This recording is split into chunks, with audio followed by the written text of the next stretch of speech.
A new daily fantasy app for prop bets is here, and it's called Thrive Fantasy.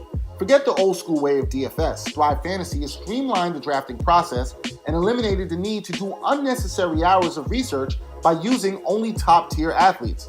That means no more salary cap. You just build your lineup around a list of prop bets. Here's how it works. For each contest, you choose 10 of the 20 prop bets, plus 2 ice picks that protect you from any late scratches or postponed games. Each unique prop has an over and under point value assigned to it, and you will be rewarded that value if the prop is correct. So for example, if Tom Brady throws for over or under 250 yards, the less likely the prop is to occur, the more points the choice will be worth. You build your team score around the amount of correct prop bets you select. It's easy to play, so just check out the Thrive Fantasy link in the description of this podcast and get in the game with Thrive Fantasy today.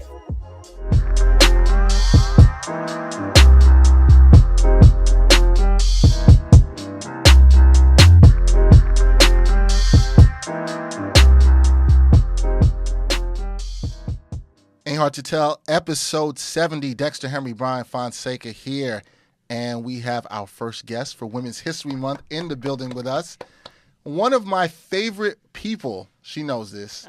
Didn't seem like it a few minutes ago. No, we always vibe. Like, good sister of mine, good friend. We always have fantastic conversations. We're going to have another good one. I can tell. I'm excited. No, Christina and I always have great conversations. Yeah. And some crazy stuff always happens when we meet up or eat or do whatever. So we always talk. Christina Carrega, editor for ABC News. That is a new position. Yeah. Put some respect on her Verified check on Twitter. Yep. Verified check on Twitter. That's right. Yeah. I had to do my research. You know what I'm saying? Yeah. Verified check on Twitter. Editing now for you people who did not want to let her edit. Okay. Oh, can we start there? All right. So what happened? What happened? That was a friend defense coming in there. That was totally needed. I mean, I've been in this industry since literally 2006. Okay. I always consider 2006 journalism industry. To journalism, be yes, okay. actually. So y'all more or less around the same time started. Yeah, but 2006 I was still at St. John's University, and that was my student newspaper, The Torch. It's still called The Torch. It's still called The Torch. They are very, very, very well. And you got the St. John's red on today. Well, that was just by accident. I mean, I was trying to blend in with the background. Okay. But, I consider myself a journalist since I was a student, and then I was working for the New York Post, where I was a copy kid, and I literally worked my way up. You're like, what the hell's a copy kid? Nah, I know what it is. You do? It's funny because, like, I told you about this before, but I will not name the organization, but they wanted to offer me basically pennies to be a copy editor, and I was like, nah, not copy doing it. editor. See, you at least would have offered a position with the word editor in it. This yeah, is but copy kid. They wanted me to give up a lot of like everything else, and I'm like, I ain't doing that for that.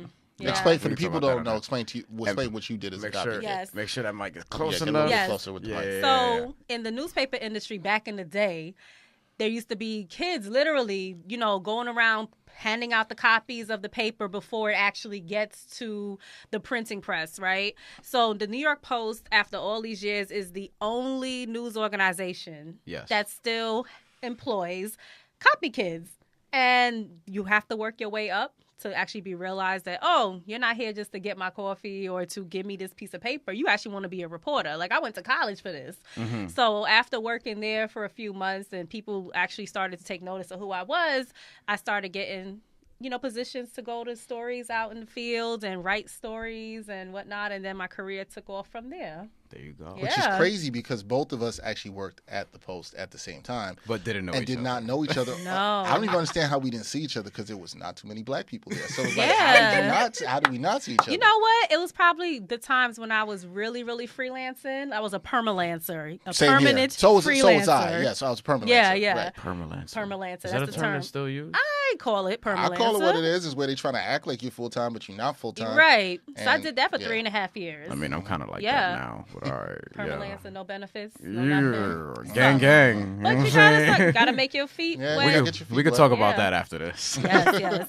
We did that a lot of episodes. Yeah, so I did that for almost 4 years until they finally, I had to threaten to leave. I was like, I'm out of here. They were like, oh no, we're gonna hire you. Oh, that's good. Yeah. So then they hired me. Power move. Yes, I made a power move. Journalist empowerment. meant. Yeah. Isn't that crazy? Like, you got to threaten to leave for they be like, listen, we actually appreciate you. Yeah, as opposed to being like, oh, we'll get somebody else. Yeah, bye. And they didn't say that. And at the time, and I realized still, I was like the only sister in the room, the whole newsroom sometimes. And that was the beginning theme of my whole career. Like, I'm always the only one in the room, no matter what organization I'm working for. There might be one other person in there, but are they on staff? Are they getting benefits? Probably not. And that's a sad reality I've been living. As a Latino, I can relate. Yeah. It's pretty much the same. Christina, can you talk more about that? Because I know your career of going from the Post to the Daily News to where you are now, ABC News editor. I'm going to keep shouting that out as much as I can. Plug it. What are the challenges you've seen as a woman? Because obviously we're having women here this month, Women's History Month. What are the challenges in journalism you've seen as a woman, and specifically as a black woman in the industry? So I'll say this. There was one job you kind of glossed over. It was when I was at the Brooklyn District Attorney's Office. Oh, sorry. I dibbled into publicists. There's actually 2 jobs I glossed over. Yeah, well, we ain't going to. Oh, my God. That's quite all right. You only... The other one was definitely on purpose. Oh, yeah, exactly. We all got one of those in our history. Oh, yeah. But that one was important, and I will talk about it. Yes, we will. So I did a quick stint at the Brooklyn DA's office, and that was the first time my boss was a person of color, the late District Attorney Ken Thompson. Yes. I was so freaking proud to work for this man, right? And then to be a part of his spokesperson team, that was amazing. And for the first time also, my boss was a woman of color, like a Panamanian woman named Lupe Tai. Hey, Lupe.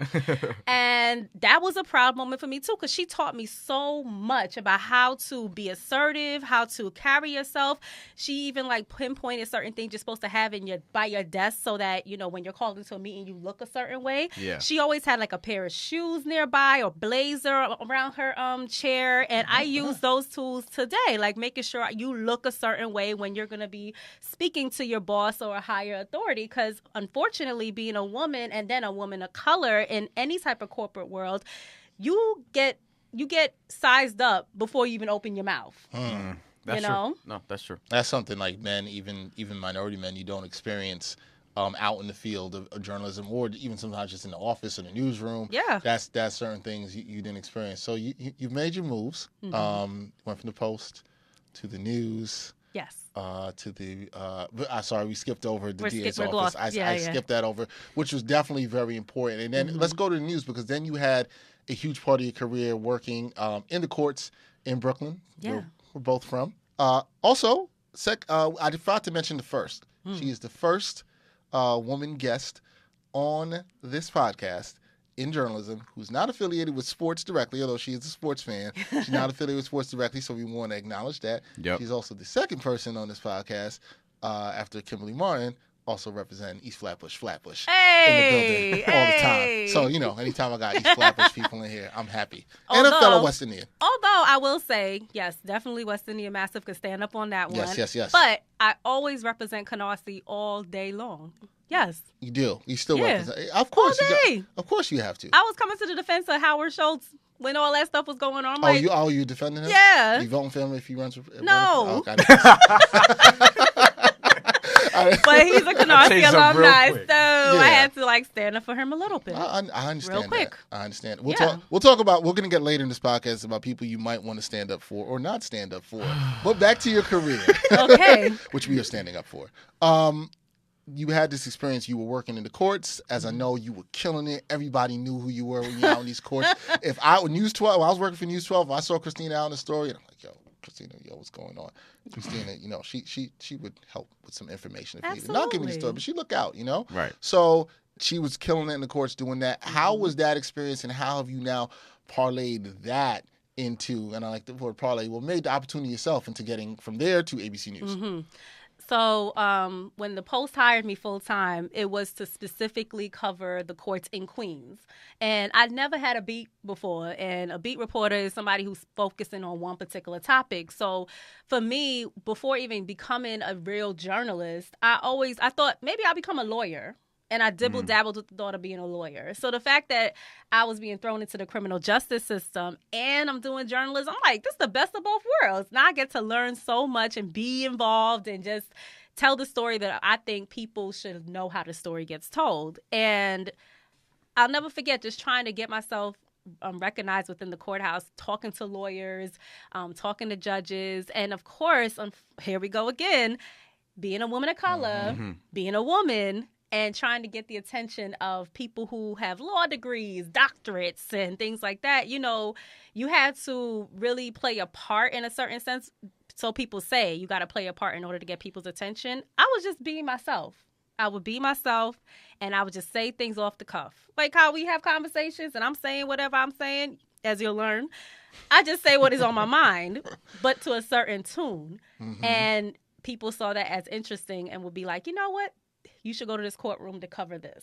And the tips started coming in slowly and slowly. And then, you know, they'll give me information about something and they'll try to test me to see if I'm going to go report it. And when I didn't, they're like, wow, I could trust her. So I did that in Queens for like 4 years. And then when I got to the DA's office in Brooklyn, I met more prosecutors. I met more judges. So my clout in the legal community within New York City just started growing and growing. People know who I am in the legal field was amazing. And then when I got to the Daily News and I was covering specifically Brooklyn, it was like, wow, like I have inside knowledge now because I took what I learned at the DA's office and I applied it to journalism, and everything started crashing together and stories started exploding across the country. So when I started to, you know, look for another job, and I'm thinking like, okay, I got to take it to a step further. I want to become an editor. And one thing about Dexter and Dexter, I could say you used to volunteer for a high school journalism workshop. And I was the director for 3 of 8 years that we both volunteered for it. Right.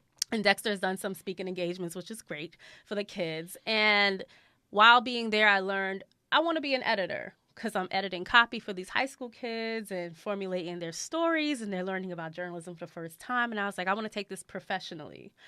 So to even apply for a job as an editor, it was like scary to me.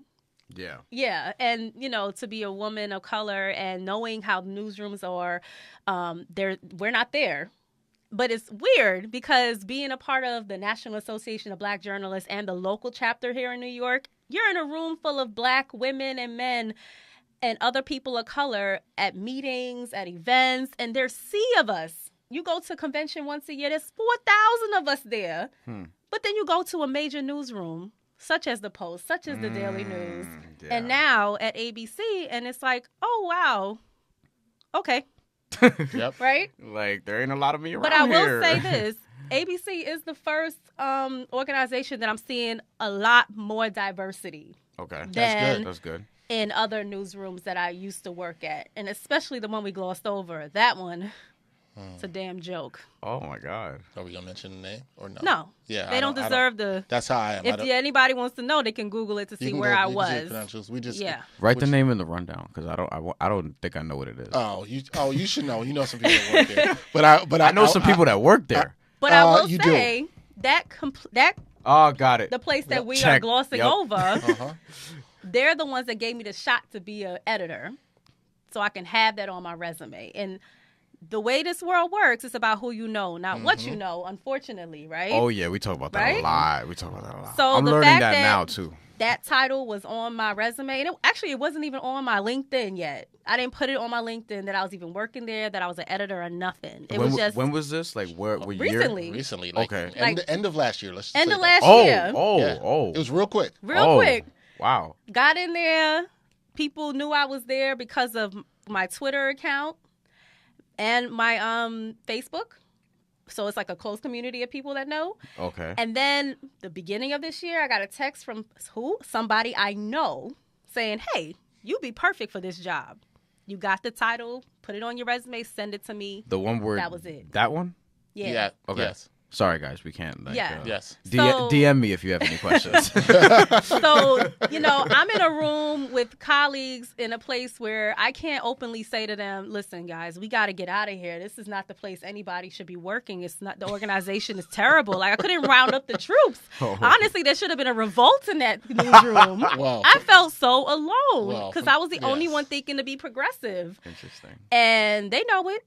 They knew I was going to start up some drama, but I said, nope. I'm going to be real quiet. I'm going to be humble about it. I came in classy. I'm going to leave classy.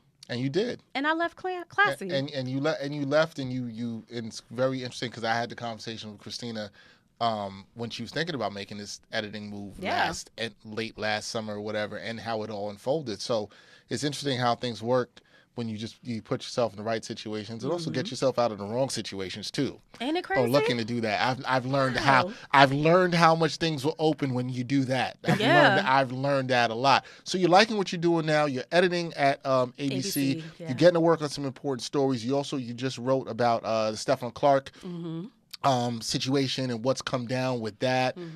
How was it you were working that day the news broke, but how was it to cover that?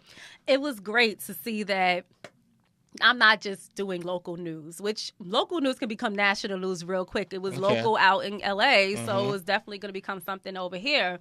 But my career has been about dealing with police-involved shootings, wrongful convictions, all the criminal justice matters you can imagine. So this was just something that I knew that I had to write it. I wanted to be the editor on it, get all this stuff to put it together. So it was very important to write it. And before I came here today, I did a story about a case that stemmed out of Brooklyn where an officer, while he was off duty, he shot a guy in the face, and he claimed that he was being robbed. Yes. Next day, surveillance video comes out. Not only shows that this man was not being robbed by the victim, he tried to plant evidence on the guy to show that, he did something crooked. But then the cop sees that there's surveillance cameras, and he picks up the evidence he was trying to plant on the victim, who's laying there bleeding from his mouth because he got shot in the face.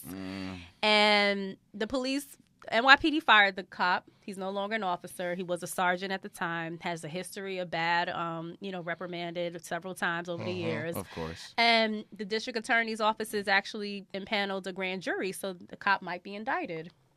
Which is something we haven't seen happen too often in situations like this. In Brooklyn, they are very progressive. Yes, but nationwide. Nationwide, the list of police officers that have been indicted for shootings, unarmed civilians, is very small. Yes. What I would say is a leverage on the DA's office in this case is that this guy was already fired by the NYPD, so there's no blue wall of silence. There's not no bunch of union people coming in the courthouse to defend this guy. That's out the window. Now he's looked at as a regular person who has to defend himself as a black man. So he gonna learn today how that's gonna come out when the grand jury actually comes back with an indictment. What's up, listeners and supporters of the Ain't Hard to Tell podcast? We need some help from you, and it won't take up too much of your time. As we grow, we always want to hear your feedback, so take a minute or two to fill out a short anonymous survey. The survey link is right in the episode notes for this podcast. It's easy and takes less than 5 minutes. As always, we thank you for your continued support. It was a rough Black History Month. Yeah. It was, right? It was rough. Okay? I wanted a do-over at a certain point. Yeah, we even with we just but the Oscars saved us a little bit. No, not for me. No, not even a tad bit. No, maybe saved is not the word I want to use. It was like the light at the end of the tunnel that gave you some kind of hope. But for you, it wasn't. That but much I still light. remember everything else that happened. It was so rough. This is just true. like. From the blackface to Jussie Smollett, Floyd Mayweather. Yeah, it was just a whole bunch of stuff. Let's take it to Chi-Town. Let's start with Jussie Smollett. Oh right, Okay. They're all all right. in the same. Yeah, I was gonna place, say right? they're all in They're Chicago. all in the same, I know. Allegedly, We're not even leaving Chicago. No, we stayed in the Windy City for a little bit. Some people were joking that they're in the same jail, but we don't have to. We don't know that. Yeah, we'll get to all that. Like, what? We have not really talked about the Jussie Smollett situation here on publicly. This on this podcast. Okay. We have talked about this. I've talked with other friends about this. Yeah. This is first where I want to start for you, Christina, especially as a journalist. Journalist to journalist. All of us being journalists here. Yes. When you first heard the story, what are your initial thoughts? Don't tell me what you thought now. I'm laughing. After all the... Were you laughing? I'm laughing because I feel like everybody is going to say what I'm about to say, but I am like, I think I'm quoted somewhere to say what I'm about to say Did you say before this on everybody Twitter? else said it. I either Facebook or Twitter. Okay, maybe I saw this, so it's possible. I have said from beginning, this don't smell right. Yo, I said that too. Also, This does not smell after right. I heard All right. Joe Budden say it, I was thinking about it too, and I was Joey like, had yeah. to say something for you to know. Nah. Oh, he's a Joe Budden fan. No. Oh, I love me some mouth. Yes. Let's not go there. No, but I was listening to the podcast, but before he said that, bring this up to before me. he said that, I was like, this just sounds like kind of like weird, extreme, almost. So for the both and of then you, when I heard him like sort of go through it with Maul and Rory, I was like, yeah, and Parks, I was like, yeah. Now I did not listen to that podcast, but he was bringing this up to me. Yeah, and I had this conversation with one of my other homegirls. What was it about the story that made you was like, yo, this is some BS here? Like, this is nah. It sounded very over the top. Right. And looking at this, I think there are things that were definitely over the top, right?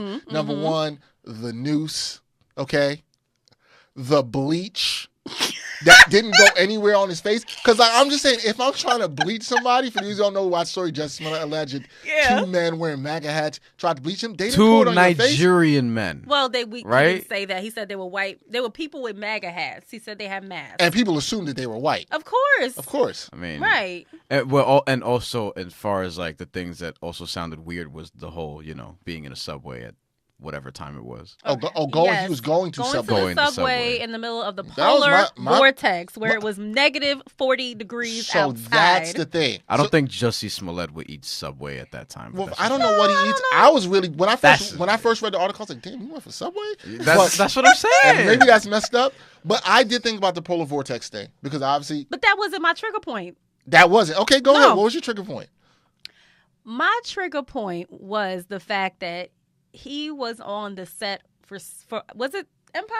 He was on the set for something at the time, right? Maybe Empire. Maybe. He was on the set for something. I would assume so. They shoot in Chicago. Correct. Yeah. I didn't know that. And if you're hungry at 2 a.m, you know how many lackeys are walking around that can go get that food for you? I don't care who you are. Or Uber Eats. And Uber stuff like Eats. That. We all got a phone. We all got apps. Why is he not calling in New York? App? In New York, the move will be Chinese food if they're open 24/7, which some of them are. Right. So, I mean, he blew himself out the water right there. And then fair point. For him to say that they called him out, hey, you Empire. That's what he claimed and according to the allegations, they said, hey, you Empire. Trust and believe, sir. Nobody knew who you were. Damn. For you to be on some, hey, you Empire. Are you kidding me? Listen. I'm not lying.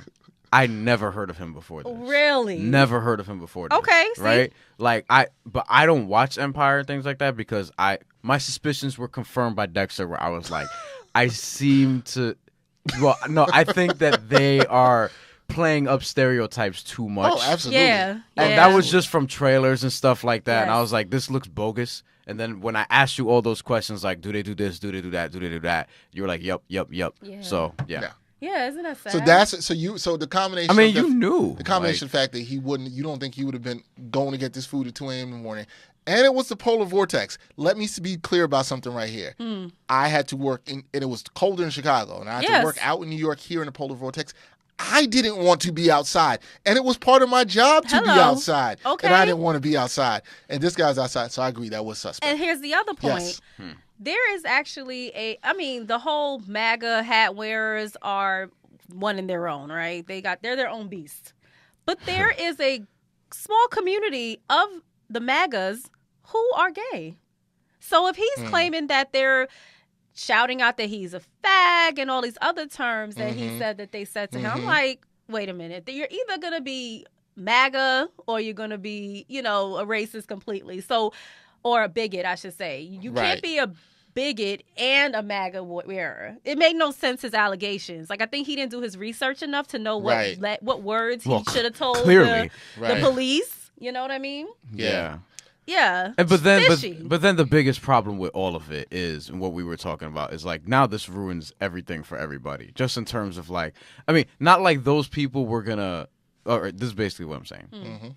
When he does this, then people find out that it's BS. Then the next time there's an actual hate crime, people on the other side, the MAGA people, whatever, they're going to hold us up and be like, oh, remember when he did this? I don't have to believe this is true, even though it is. Dexter's point was that those people probably wouldn't believe it anyway, so it probably doesn't change much. But this still wasn't needed, and it's not going to help anything, obviously. And the only thing that's going to come from this, apparently, is him going to jail, I guess. Public shame at minimum. Here's where I have a problem with that point. why is it that it takes a famous person for other people to realize something that happens every day? Right. Well, I agree with you. Know what I mean? No. I'm with you on that. And I think that's I'm mostly problematic about yeah. that. You know I'm so what I mean? with you on that. Yes. I mean, from the celebrities who have cancer to the celebrities who break a nail. All of a sudden now, like the cheating scandal that's going on right now with the college exam test, these things have been happening every single day for X amount of time. It's just because a famous person is behind it. Now everybody wants to do think pieces about it. And, you know what I mean? Yeah, because it's one is news, I guess, to them, and two, it's like people just live for other people. Like there's a reason that Cardi B draws a level of fascination from everybody else, because she gives off that she's real and authentic, and a lot of people don't do that. A lot of people can't be that, and a lot of people just see what they want to be in her and sort of live vicariously through her, which is why she has such a big fan base, and those people just still kind of live their own lives and don't do anything about it. What I find fascinating about the point that Christina brings up now is that, does this, with this whole Jussie situation, and does this, that this shouldn't bring out that we don't know that there are people who were attacked because of the color of their skin, because of their sexual orientation, every day, and that's who I'm really mad for in this situation. Yeah, I'm mad for the people who are attacked for those the reasons. real victims, yeah, the gay black men and women, or trans men and women, or just heterosexual black men and women, or Latinos or Asians or whoever that are attacked for their color of skin, race, sexual orientation. These things happen. We've heard from some people in the community, but they got to be like, bruh. If you're gay, you're pissed. If you're a minority and you're part of the LGBTQ community, I would be pissed. Yeah. Like, what? Yeah. Like, first of all, I'm pissed just because I'm black. But also, Right. if I was part of the LGBTQ community, for those brothers and sisters, I'm like, bruh. What are you doing this for? What's the point? What is the It point? appears, and this is what people were saying or theorizing, that he was doing this because he wanted a pay raise and thought this would increase his fame. And clearly, he did not think this plan through. No, but he did clearly think that it was going to increase his fame. Oh, I think so. I think for forever people have been trying to get famous through sympathy. You know what I mean? And especially now, this is where, like... Oh, he's not the first person, right? Right, exactly. Like mental health, for example, we were talking about how there are people who actually struggle with mental health, and then there are people who try to play it up just so that they can get attention. Sure. You know what I mean? Sadly. And he also tried to turn this into a mental health thing. That was what I said. Go ahead. And this is something you could definitely pull up on Twitter. I tweeted the moment it came down that this was all a farce. I said, stand by for the mental health defense. Joe Budden said the same thing. Stand by. But I mean, it's the only play that you can this do. This man done disrespected every community out there. Do you understand? Like, what is happening right now? How did you just in a month you disrespected everyone? See, but here's the problem. Black people, gay people. Here's the problem. Everybody. Here's the problem. The logical, rational thing would say, "Yo, man, he got caught. He could just come out and say, you know what? I lied. I did this for the bread." People would still be mad, but I think at some point they'd be like, okay, here's the problem. He went so hard, Christina. He was on Good Morning America with Robin Roberts, sitting there talking about this, and as Brian kind of mentioned, it appears like playing for the sympathy. And I guess he's like, yo, once I went so hard, I got to just keep going hard. I got to keep going hard with the lie. This is what happens when you continuously lie and push the envelope. Yeah, it's the most extreme of what your mother tells you not to do when you're little. Yo, now, don't lie. Don't lie. Don't lie. And don't die with the lie. Yo, at some way, I kind of got to, it's weird. Like, I kind of respect the people that die with the lie because it's almost like they going so hard. But it depends on what the lie is. It's true. Yeah, absolutely. Because at some point, you're laughing at them like, bruh. If you're lying about having sex with somebody else, then maybe at some point we could forgive you if you die with the lie. Now, he's on some Shaggy, It Wasn't Me stuff. Like, right, yeah. But this is this is a new level type of thing. And even with the Robin interview, I watched that just to see where he could have been like, he could have pulled out during the interview and have been like, you know what, Robin, I can't lie to you. I got to stop this. This man didn't even keep the story straight about what he got from Subway. It went from a tuna fish sandwich to a tuna fish salad. That's how you know. I'm like, well, where did the sandwich and the salad go? Yeah, right? Yeah. Because if he's getting fucked up by these people, right? Yeah. Where does the sandwich come into play? It got washed away with the bleach. It blew down the street in the polar vortex. Yo, let me also tell you what's messed up about the plan. Just the whole thing. And the plan. The plan. Jeez. Okay? It's the polar vortex. Mm-hmm. Ain't no black people standing out in the polar vortex, man. For 40 minutes with a noose around their neck and alleged bleach. No, okay? Nope. Come on. Not at all. No, man. And, man. Yeah. All right. Things are about to get worse. Things are about to get worse. Oh, and just to add on to what you thought about, he's not going to jail. You know that, right? Yeah, I was gonna. Well, he's not going to jail. I'm glad we didn't leave off that too. Well, first of all, you say he's not going to jail. That's right. I agree. Also, here's the thing is, we talked about this before. Do you think he's officially jail? Wait, what did you say? Do you think he should go to jail? Because I'm the person. You said the public shame is enough to me. The public shame is enough. His career is over. We know it, right? Yeah. I agree. I know he's not going to jail. It's not official right now. Is his career over though? His career. Listen, I told a young lady time heals. recently. Mel Gibson came back. Time heals. Okay. I know what you're gonna say. The difference. He could disappear like Mace. Do I need to say what the difference is? Yeah. Mel Gibson came back. So did Robert Downey Jr. That's true. So did Tim Allen. Mm-hmm. So did Winona Ryder. What are we going at here? Black people, we are taught. People of color are taught we have to be 10 times better than them in order to succeed in anything. And that's from the actors, that's to the doctors, that's to the man who's pumping your gas. We have to hold ourselves into a different standard, right? Mm-hmm. This idiot is so I love it. brainwashed to think that he is higher than anything, that he can just do this and think he can get away with it and still have a career. No. You ruined it for yourself. Doesn't Empire feel like the kind of show that would resurrect him and bring him back in 2 years? Why should they? I heard that they're trying to replace his character like Aunt Viv. I'm sure they would. We never liked that. Team Darskin and Aunt Viv. But let Fresh me tell Prince you, reference. You got it. No, Fresh Prince was my show. Oh, okay. I thought you didn't get it. I used to watch the reruns all the time. You didn't like light skin Aunt Viv? No. When Aunt Viv gave birth to Nikki, the dark skinned baby, all of a sudden Aunt Viv was light skinned the next episode. Yeah. Even Jazz made a reference in the show. That's actually one of my favorite shows ever. It's an amazing show. Yes. But right now he's out on bond. Right, he pled not guilty in court as we record this podcast. Right, and what he will be working on, if he has a good defense attorney, based on my experience, he is currently seeking counseling. He is doing community service at a church somewhere. He is giving back unbeknownst to everybody. You know why? Because the next time they go to court, they're going to get the discovery. They're going to get all the information from the prosecutors. But later down the line, you're going to hear they will offer the plea bargain. Mm-hmm. And the plea bargain may be 5 years community service, but little do us people know, the prosecutor and the defense are having a conversation as we speak. And the defense attorney is telling the prosecutor, oh, my client is doing this, they're doing that, they're going to give this amount of money back to this person, to that charity, to open a fund for this. To take off some of the time. To take off the time so that he just walks right back out so he can live his life again. That's what's happening behind closed doors in the legal justice system. And he's getting that treatment now, too. I actually do think long-term he could come back for this for a couple reasons. One being that people, after a while, they kind of almost forget or just not care, and they're just like, whatever. And two, we're kind of in this age where people just want clicks, want popularity, want something that's going to draw eyeballs.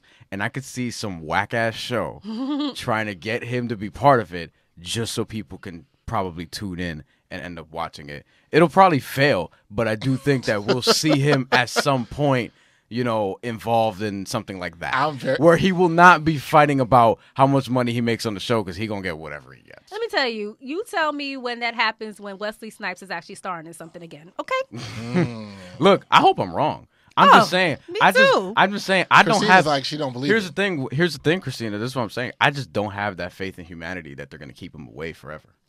Because we're so thirsty for just attention. Still. Yeah. I mean, that's what's fair about this discussion. At least to that point, I feel like it's at least fair because you think about social media, and as much as people want to see the downfall of, because people have enjoyed the memes and everything that came out. Oh, it's terrible. People are always like, "Oh, don't you feel bad?" No. No, not when you make yourself a joke it's this. hard not to look at a car crash. Right. You know what And I mean? Sure, rubbernecking is amazing. I understand that. Also, although in terms of car crashes, sometimes car crashes are going on and people tend to look away conveniently, as in the next thing that we're going to talk about, which is Mr. Robert Kelly, also out of Chicago. Great transition, Dexter. I must say, yes. That's why you the pro. I'm pretty good at these. He's really good at those. Wow. Okay. I'm okay. What about Mr. Robert Sylvester Kelly? Oh, boy. You got some thoughts? No, first of all, yeah. Christine looked at me like, is the sky blue? Go ahead. Well, here's the thing. I hope the audience is caught up because I feel like everyone is. I want you to have the floor and really talk about this because we haven't talked about this. I'm glad we've had a woman here to talk about it, specifically a black woman here to talk about it, because I'm going to give my little thoughts real quick and then I'm going to let you go. First of all, it's a disgrace and absolutely disgusting what has happened around the R. Kelly situation. Agreed. The people that have enabled this man to do what he's been doing so long. I'm disgusted by those people. I'm disgusted by the people that continue to support him. That includes you, ma'am, who decided to bail him out recently. Oh, boy. Sorry, but you're pretty awful too. Yeah. I don't know that woman, and so I usually don't like to speak on people I don't know. And when you see videos, generally, even though we do that sometimes for a living. Yeah, but and when you see videos, you still see people yelling, "Oh, he's innocent, he's not guilty," all that stuff around him, like when he was going to the McDonald's and trying to hide. You still see stuff like that because those people, I don't know, they just always have those fans part anywhere. of the problem. 100%. Okay? They're 100% part of the problem. I always say if you ignore people, they will go away. Look. Interesting. Yeah. And I do agree with that point because, just to cut off on that, the support that R. Kelly has gotten over the years, and I'm going way back. I'm going back to like 2001, 2002. Yeah, that was around the piss tape era. Right, around that. I was early on in college when all this came out, and the support that he continued to get after that. We can even go further back in that, where a lot of people of maybe our age heard the rumors that he was married to Aaliyah, but none of us really ever thought it was real, and that's why in that R. Kelly documentary that came out on Lifetime, when I heard that, I was like, oh, damn. So there was people that actually forged documentation to make this marriage of an underage girl with a grown-ass man, and y'all was with it? Yeah. Like, so this is where people will do whatever it takes to protect the money train, man. Like, some people will. That is true. Christina, you heard all I have to say. Yeah. It's disgusting. It's despicable. I'm sure you feel the same way. But what do you make of everything that has transpired in about the last 6 weeks, from the documentary coming out earlier this year to his recent interview with Gayle King? Shout out to Gayle King for not laughing. Not laughing. Because I would have laughed during that, how ridiculous that was. Okay. I wish somebody would get up and stand up with me like that in an interview. Anyway, not saying Gayle King should have done anything. I'm just saying I would have laughed. No, what do you take with everything that's happened now with R. Kelly, where this story is going? Where is it going? Can this man really do jail time? Because we talked about Jussie, how we don't think he's going to do jail time, but can he really do jail time? Okay, so if anybody who's watched all 6 hours of the Surviving R. Kelly documentary on Lifetime, you will understand everything that I'm saying. So, a side note, but on topic, I started my own blog called 32letter.com. Shout out to 32letter. I forgot to shout in the beginning. I love When did you start it? This started a year ago. We are celebrating our first year this month, Women's History Month. It was why we decided to start it. My friend Candace and I started this. And it's great articles and stuff. I share stuff all the time on Facebook. And it's all about, women of color and pretty much fixing the mistakes you made in your 20s to go on to your 30s so you can live better in your 40s. Were some of the mistakes you made in your 20s listening to R. Kelly?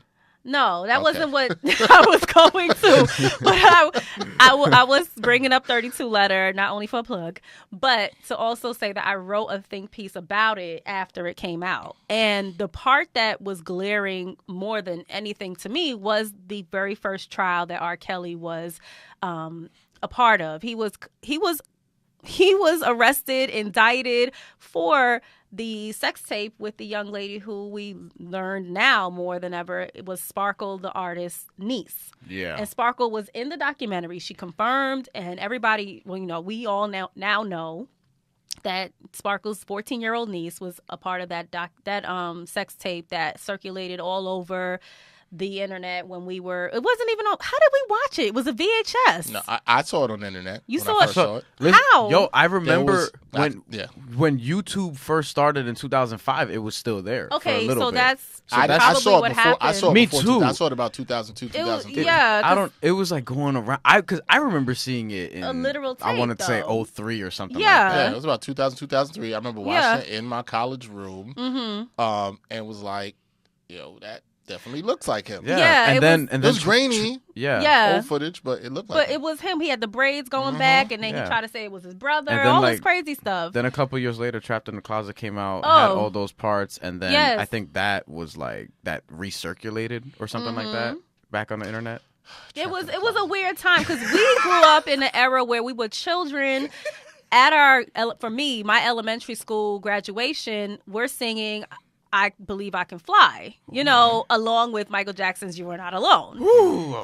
So you think back to those songs that we sang as children. We Stepped in the Name of Love, even when he was indicted for peeing on the girl and having sex with the I was still 14-year-old. liking that song. I'm gonna admit it. We Ignition remix. Ignition. We're dancing in the clubs at this point. We're growing up as he's Fiesta, evolving. What was the song? Feeling on your booty. I heard recently there was a song that he made. It was the original, like it had to be rewritten, but it was originally about trying to pull a teenage girl. I don't remember to do what. But I believe you're referring to Ignition was originally when R. Kelly, according to his lawyer at the time, said that Ignition was written this is it. for him to pick up girls getting off the school bus. It had to be rewritten. He rewrote it, Ignition, so that we can hear it without thinking, what the hell is he doing with girls coming off the school bus? I think it might have even been the remix. This is new to me. Yeah. That's news to me. His dying lawyer has been outing him recently. But one of the things I will say that's always bothered me about R. Kelly, particularly in about the last 8 or 9 years, right? Okay.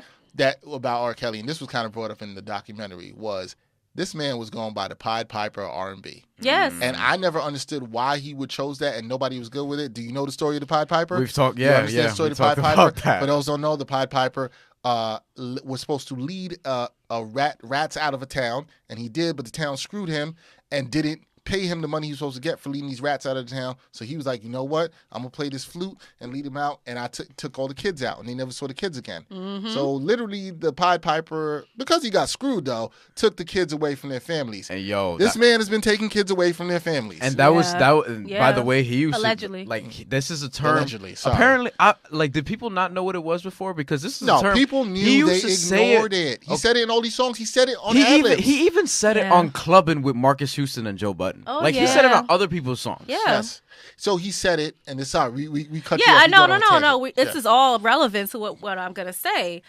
So he has been hiding in plain sight, which is another transition that we could have done. Oh. Sorry, that was like later. abducted in plain sight. Yes. Plain Sight, right? Okay, that's a whole nother thing. Yeah, we gotta This get to that one man too. He's been so unapologetic about his behavior that he's like, I'm going to continue to get away with this. Now, people don't realize he was under indictment since 2002 for having sex with a 14-year-old. Yeah.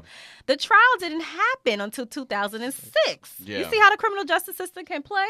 Your lawyers can do German after German. People will forget about what happened. I know between 2002 and 2006, I forgot this man was even arrested for doing anything. And all that time was, the songs he created. We're having a good time with R. Kelly. But I know as a young person at the time, I wasn't really in tune with keeping up with trials and seeing who's doing what and blah, blah, blah, blah, blah. Yeah. So finally the trial happens. And then in the documentary, they interviewed one of the jurors. And people know it just takes one person to say certain things, whether they're guilty or not, and then they could sway the whole panel to turn to acquit or convict, right? So they had this man who could barely speak any type of English come on the documentary, and this man had the nerve to fix his mouth and say, I didn't like what they were wearing. Which is a whole nother What problem. that got to do with anything? Seriously, what they're wearing? First of all, you got all of these people identifying a 14-year-old in a porn. And that's what bothered you. And that's what bothered you. What somebody on the witness stand is wearing. But that's also problematic too, where a lot of men don't believe women or judge them based on the things that they might be wearing or think that, quote unquote, that's the whole they ask for it culture, right? That exists. That's wild problematic. Oh, wow. Yeah, and that basically legitimizes in these men's mind rape. Take this into account too. Mm-hmm. This was a man speaking, right? I don't know the makeup of the jury from that trial in 2006, but this is one man speaking about how he observed what somebody was testifying was wearing, and it wasn't even the girl in the video. It was other people, because remember, the girl in the video never came forward. Her parents never came forward. These are other people who were involved, who actually was having sex with the girl, who was also in the documentary. These are the people who are testifying to say that's so-and-so. Moving on. A jury is picked amongst your peers. They say that a jury is the people of your peers, meaning those 12 people amongst those are men who are the peers of R. Kelly. Think about that. If R. Kelly is true indeed a pedophile, how many of those men on that jury do you think is not thinking like him, because that is his peer? Yeah. So why would they convict him? Because they see themselves sitting over there. They don't want to be getting caught up and going to jail for possibly grabbing on a girl or possibly having sex with a 16-year-old when they're 25, because they figure she wanted it. Why not? Nothing's wrong there. Yeah. They got away with it. He should get away with it. He'll be fine. They're fine. Clearly, the clothes they're wearing is making them okay. Yeah. So I wasn't shocked that this juror said in the documentary, that's why I couldn't convict this man. So the documentary, to me, all 6 hours was very compelling, from the score playing in between scenes to the way that they brought in all these different pieces of information. It was just compelling. And I believe all of those people who are speaking, even though Sparkle's latest track played at the end, I'm not mad at her. It went with the whole theme of the story. Shout out to Sparkle. But I just felt like the documentary needed to be told. But what the problem is you had these parents who had been running after the police saying, I need help. My daughter is locked in this house, and whether it was Atlanta, whether it was in Florida, whether it was in Chicago. And I find it interesting, the states that this man picked these girls from, because I decided to look up the state laws in these particular states, and some of them, if you are dating a girl who's 17 and you're whatever age, it's not considered illegal in certain states. So you're saying this is real predatory behavior. I believe it was exactly how he was picking. Remember what I told you? I was like, he ain't doing that in New York. He ain't bringing that shit to New York. That's what I said. He ain't ever. New York chicks? Nah, bro. That's not happening here. And guess what? The laws here. He did. There was one girl at the end, the last hour, was a young lady who is the only one who filed a lawsuit against R. Kelly because she contracted herpes from him. It's her allegations, she was a part. She's from Long Island. So once again, you ain't fucking with no New York girl, because they gonna bring that shit right up. She didn't wait years to come forward. She didn't sit back and have her parents looking for her. She acted when she found out she was infected by this man. Do you think that anything will happen to R. Kelly? It's been going on for so long. You spoke about that and how a lot of people, we talked earlier about how people have had a blind eye towards this. Legally, do you think there's anything that can happen to him? You've heard people say, hey, we want him to rot in jail, blah, blah, blah. Or is it just a lot of people going to have sympathy for some of the tears that he showed to Gayle King, which I'm like, no. I didn't even get into that, right? Yeah, but like, what do you think happens from this? Like, if you had to predict this, you've been around a lot of courts and legal system. What do you think happens here? I'm afraid that they are trying to double jeopardy him based on the evidence about some other tape that they're claiming is out there with a 14-year-old. It sounds very familiar to the 2006 case. If they actually have maybe they have a whole separate tape involving the same 14-year-old girl, and that's the only way they can actually land an indictment and charge him on something. But for God's sakes, if they are trying to charge him again for the same exact tape that we have seen all these years ago, you know what happens? The indictment gets thrown out, and you can't even start over. You can't represent because the prosecutors messed up, if that's the case. And this is something that happens across the country that I get so disgusted with, prosecutors overcharging people just to appease the public. if the documentary didn't come out, would we be here today? That I say no. No, we wouldn't have been. I definitely say no. Those parents would have been still trying to get their daughter to come to the window or come out the house, and they're rescuing them from hotels. This will be continuing to go on because if I remember correctly, one of the parents had said that the police in Chicago were so aware of R. Kelly's activity that they knew that he was hanging out at the schools. Mm-hmm. They knew he was at that McDonald's. Yep, remember the Why are the officers aware of his predatory behavior and yet probable cause doesn't come into play for you to arrest him? Chicago, hello, we know your history. You can plant some weed on him and arrest him. Mm-hmm. You know that damn well. And you know, we know how they've been, even though they're trying to look real good in the Jussie Smollett case, but that's a whole nother thing about CPD. Yes. That's a whole nother thing. They trying to shine at their press conferences. Yeah, and I believe that R. Kelly... You know, I commend Gail for getting that interview with R. Kelly, and he showed who he is for real as the abuser that he is. St. John's alum, we know that you are a big J. Cole fan. You went to school with J. Cole. Yeah. St. John's just lost to Marquette by 32 points. I just want to put that out there. Jeez. Why would you try to mess up Christina's mood right now? That's messed up. That's why I can't watch sports no more. We're kind of current. I still think they're going to get in the NCAA tournament. We'll see. But like... Totally messed up. She's like, I'm gonna that kind of just finished. For those of you listening, you can tell... this was obviously recorded on Thursday because that was right. Yeah. You just gave it away. Yeah, you just gave it away. That's fine. Thanks, buddy. No, yeah. I don't care. It don't matter anyway. I know you are a big Cole Evergreen. fan. Mm-hmm. Evergreen. I know you're a big Cole fan, and I don't know if we've talked about this, but one of the things that always comes up with Cole, or you see, I'm a Cole fan too, but you see this come up. J. Cole is boring.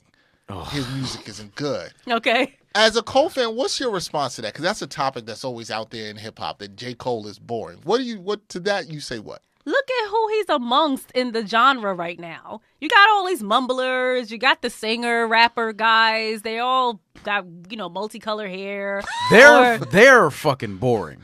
Like, if we're being honest. Look at who he's amongst. If J. Cole came out back in the day, and even when he was at St. John's, when he used to do the talent shows doing poetry, as so we thought it was, and it really was his rhymes. Oh. If he was out and about with the best of them at that time, where he would have blended in, if anything, with Jay-Z, with Eminem, he would have been amongst the greats. Hopefully not Eminem, but we ain't got to get into back that. then. Not right. I mean, I have his recent album on my phone. It's not too bad. But either that's a whole nother topic. But between 2003 and when we graduated in 2007, or when St. John's decided to not give him his diploma, but anyway, that's the whole thing. But during that time, if he was out and popping like how he is to me now, he would have been amongst others, and he would have probably blended more. I see what you're saying. You know what I mean? So he's amongst these weirdos. He's kind of a middle child, like, you know what I'm saying? He's kind of in the wrong generation. Exactly. Does it disappoint you that someone like him, that I think is one of the top lyricists right now in the game, that maybe that's being devalued in hip hop? Do you feel like that's being devalued, that he doesn't get the credit he's done for his concepts, the work that he's done, the fact that he produces a lot of his own records? I think he's very underrated in that realm. Are you disappointed? Like, does that say more about him or the state of the game? It's the state of the game, because music is going to be music no matter what. And I think, like fashion, things repeat. And I think J. Cole is like, I'm trying to think of a good reference here, where it was like a standout amongst the whack, and then they came back anyway. It's kind of like, oh man, I don't know. Think about like how Feli's been around all these years, right? Oh, they're trying to come back. And they're trying to come back, right? Yeah. But Feli was out when Jordan was popping. And, Nikes had their thing going on. Converse's another one to put in the example of Puma's trying classics. to come back now too, yeah. Fashion repeats. Hip hop will repeat itself, and J. Cole is the person keeping what the real essence of what it was back in the late 80s, early 90s. He's bringing it back slowly, and he's the one he's making sure that hip hop sticks around. These little, so-and-sos who are like the gimmick rappers. The gimmick rappers is a good way to put it. I think it's a great way to put it. They're gimmicks. You know? Do you listen to any of that? Can you get down with any of that? Let me tell you something. I'm not old, but I feel old when I decide to watch an award show, especially if it's BET or something like that. I hate award shows. I feel like I'm on Twitter and I'm like, guys, I'm sorry, who is this? No, it's true. Who is this? Yo, but I'm already there. Because he knows I listen to a lot of 90s stuff. I have an older brother, so I started listening to like Nas and Black Moon and Sean Price early on, right? Look at this guy. Christina, you sound like a proud mom. Yeah, she's like, oh, I like this. Yes. Have you, speaking of like newer rappers, real quick, because we're going to wrap up and get out of here. Have you heard of this dude, YNW Melly? See what I'm talking about? No, but is that like one of the dudes in that group that got his chain taken? No, that's YNB. This is a dude that made a song called. This is where you need to know where hip hop is going right now. Right, this is why I bring this up. He made a song called "Murder on My Mind," and then proceeded to actually. It's a song about killing his friends, and then he killed his friends. And apparently is really close with them. He has the mother of the victim's name tattooed on him, like they're close. And he recently pled not guilty. This is my problem with this current generation. They always be telling on themselves, and they do dumb shit in songs. What is happening? What did you just tell me? Christina's like, yo, let me go look for that song. Add it right now. No. Don't listen to the song because it's catchy. That's the worst part of it. Oh, see, it's like subliminal messages, you know. And the song has like 100 million plays on Spotify, probably more. For example, like because people are going in. I'm trying to hear it to know why. Yeah, but also some people. I guarantee you, there's a bunch of people who listen to that song because they like it. And when you hear it, you're not gonna like it because you guys care about lyrics. But when you hear the sound of it, you're gonna be like, oh wow. You can see where people sort of get the melody and things like that. But like, it is awful, and that's where things are going right now. So this is why I at least rock with J. Cole, because he don't be doing dumb shit like that. Now, if you're not watching this podcast, you can't see Christina and I's face. We are just so disgusted. I am so sad. What we've heard. Yeah. Before we get you out, because we haven't really talked. We really haven't talked any sports here at All Tapes. Like the least we talk sports in this podcast, which is fine. I know that you are a somewhat of a sports fan. I know that you are I know you do not care for the NFL. I know that. No. You used to be a Knicks fan, but yes. As Bomani Jones says, with sometimes about his teams that he stopped rooting for, you got off that narcotic. You stop doing that. I did it with the Jets. Why did you decide to stop being a Knicks fan? When you find yourself believing in superstitions and you get your heart palpitations going, it's time to stop. Christina just wants to be healthy. That's it. I want to be healthy. Do you think it's healthy that I am a 36-year-old still Knicks fan? No, it's okay. Because I think you have been committed to it. It's like a craft at this point because you know when to turn the channel. Okay. You know when to walk away. I'm glad you know that about me. Okay. Aren't you still 35? Yeah, I'll be 36 soon. Yeah, but like that's why I was like, because I'm like 5 weeks away. You're like accepting it already. I was like that before. I was like that before my last birthday. I'm like 6 weeks away. I'm accepting. I'm like, let me just start saying it. Start saying it out loud. Yeah. See, here's the thing. I don't want to accept it before I turn 26 because then it's like, oh, you got to do your own medical shit. Shut up. That is real. Okay. Yeah. Okay. I thought he was going to something else, but now I understand. Me too. Bro. Nah. But looking forward to that. Got 8 more months. 10 more months. My mother would tell you, I would put on my Allen Houston jersey. And I would go in front of the TV and I would just be screaming for no reason. Not for no reason. At the time, it was a thing for me. And I felt if I didn't put that jersey on and watch from beginning to end, they were going to lose. That's what happens. That's bad. I had an Allen Houston jersey. So what was the moment when you realized it was out of your control and they were just giving you too much stress because they've been run as a pretty crappy organization? Jerome James. I can't think of a player to blame at this point. Gonna bring him up. I just realized who they were picking to come on the team that just wasn't making any sense. James. And then here's the kicker that I really was like, something is wrong with the organization as a whole. Michael Sweetie. Wait, every time somebody gets traded to a team, they get so good. Yo, somebody told me today. That's when you were like, no. I'm like, some name right here. Somebody told me today that the last 16 years, they've never kept one of their first-round pick. They never. The last one was Charlie Ward. Charlie Ward was the last. Charlie Ward and David Lee was close, but they signed and traded him to Golden State, and where he was actually still good. Yep. You ever wonder what would have happened if Charlie Ward stuck with football? probably his life might have been a little better. He's a Heisman winner. Yeah, I feel like what I'm hearing from you is like, yo, I got out and my life has been better for getting out of that. Just like those people who got traded. But here's the thing. Let's say the Knicks start winning again. They get Kevin Durant this summer or something. They start winning again. Are you coming back on? You're going to be like, yo, Dex, let's go to a game. I refuse because then I look like a bandwagoner and I'll have to explain to people my history. And I don't want to do all of that. So you're never coming back? No, I feel like they need to blow up the building and start over. I'm just a proponent of rooting for players and not organizations, because then fans of certain organizations get that slave mentality, talking about I root for the name on the front, not the back, and you should root for the name on the back. I got an argument with some people about that. But wait, with LeBron James, you can't. Not you. I'm sorry, but you know.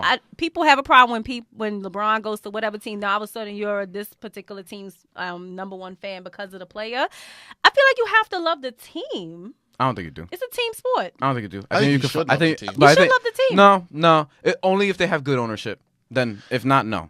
Well, I don't. That's what I'm saying. It's like, look, because it's the team really loving you back. Yes, you could be a Spurs fan and you'll be fine. Blood pressure good. You know what I'm saying? Because here's what you're saying. You're taking it just like, and this is where I've come as a fan, even though I'm still a Knicks fan, and this is problematic for me. The Knicks are an abusive relationship. It's one-sided. I'm not even really getting any joy out of this, man. Yeah. I haven't had any joy since 1999. There you go. That's really the truth. We're talking about 20 years. 2012-13 was pretty fun. That's not enough to call it joy. No. Okay. That's not enough to call it joy. That's like a shot of liquor. Feel good really quick. That's it. That's not enough to call it joy. It's like a one-night stand? Yep. Yeah, it was like a one-night stand. And it wasn't that great. All right, wait, hold on. Let me say it. So Dexter's saying, Knicks fans, the 54-win team was a one-night stand. Yes, a really, absolutely. really, really good one-night stand. No? Okay, a good one-night stand. Who was the other partner? We don't have to get into that. Doesn't Continue. matter. It was mediocre. My point is, look, it's about performance, right? It's about performance. It's a team effort, Dexter. Stop it. Yeah, well, if the other person ain't loving you back the same way, you got to get out. That's the point I was going to make. You would tell me, Christina, if Christina knew I was not in a healthy relationship, it wasn't even she would be like, get out. I would say the same for her. It wasn't even a good quickie? No? I mean, quickies can be just what they are. Quickies are underrated. But all right. Quickies happen in the dark and nobody cares who's on the other side. That's not always true. Right. It's not always true. But I'm going to eject myself. I understand the point that you're making. Yes, right? yes. The point that you're making is, you don't have the same level of like super Expectations. total interest and attachment expectations there, right? Like not all in most times. Not with somebody you're in a loving situation with, it can be good. But the point comes back to what I'm saying. You have to be getting that love back. Yeah. And I think what Christina realized at some young age, whenever that time was, that she was not getting that love back from the Knicks, and she decided to peace out. And maybe my older self has done that. I see the thing. I think that if the Knicks failed this offseason, you're done. That's what I think. I don't think so. I think Here's if the thing. if they completely just strike out, or if they wind up with like Chris Middleton and Timofey Mozgov or something crazy. I'm pretty pissed about them trading Kristaps Porzingis still. I'm still annoyed about that. That made no sense. So Brian is right. I am very close to the edge. I don't think you are. You put a lot of effort into this. I'm sorry. He's been committed. It's over. So what? But here's the thing. What? I have not been to where I used to be. I used to be like you, sitting in front of the TV with the jersey. I don't do that anymore. Such a sad scene. Could you imagine grown ass me doing that?